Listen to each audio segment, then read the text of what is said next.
ఓం శ్రీ గురుభ్యో నమః. సంగీతం కేవలం ప్రతిభ ప్రదర్శనకో ధన సంపాదనకో కాదు. సంగీతం కైవల్య సోపానమని త్రికరణ శుద్ధిగా నమ్మి ఆచరించి చూపిన వారు ఎవరంటే వాగ్గేయకారుడు శ్రీ సద్గురు త్యాగరాజ స్వామివారు. అందుకే ఆయన గతించి వందల సంవత్సరాలు దాటుతున్న నేటికి మనకు ఆరాధ్యుడయ్యారు. సంగీతానికి సాహిత్యానికి అవినాభావ సంబంధం ఉందని త్యాగరాజు ప్రగాఢంగా నమ్మేవారు. భావావేశంతో పాడితేనే ఏ కచేరీ అయినా రక్తి కడుతుంది, శ్రోతల మనసుల్ని తాకుతుంది.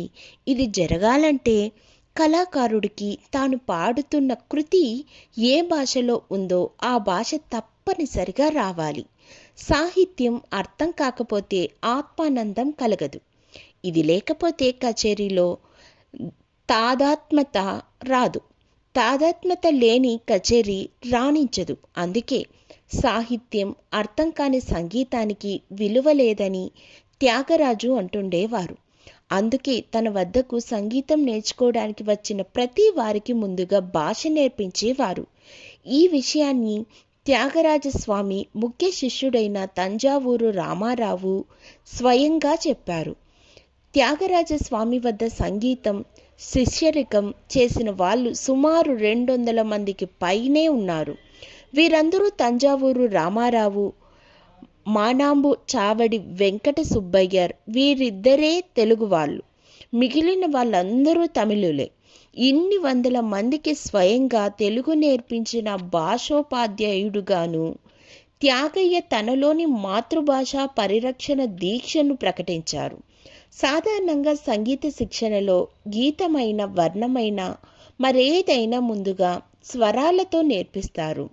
స్వరస్థానాలు చక్కగా వచ్చిన తర్వాతే సాహిత్యంలోకి నేర్పిస్తారు. త్యాగరాజు ఇందుకు భిన్నంగా ఏ కృతినైనా ముందుగా సాహిత్యంతో నేర్పించేవారు. శిష్యుడు భావయుక్తంగా పాడుతున్నాడని అనిపిస్తే అప్పుడు స్వరాలతో నేర్పించేవారు.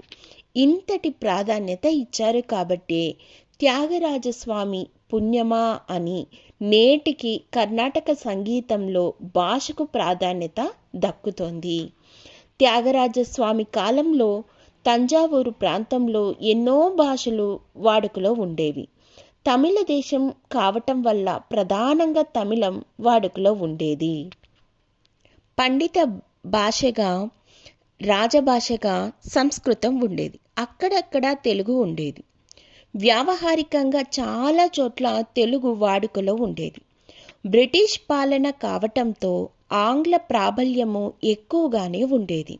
మరోపక్క ముస్లిం పాలకుల దండయాత్రలు, దురాక్రమణల ఫలితంగా ఉర్దూ, పార్శ్వీ భాషలు తమ ఉనికిని చాటుకునేవి.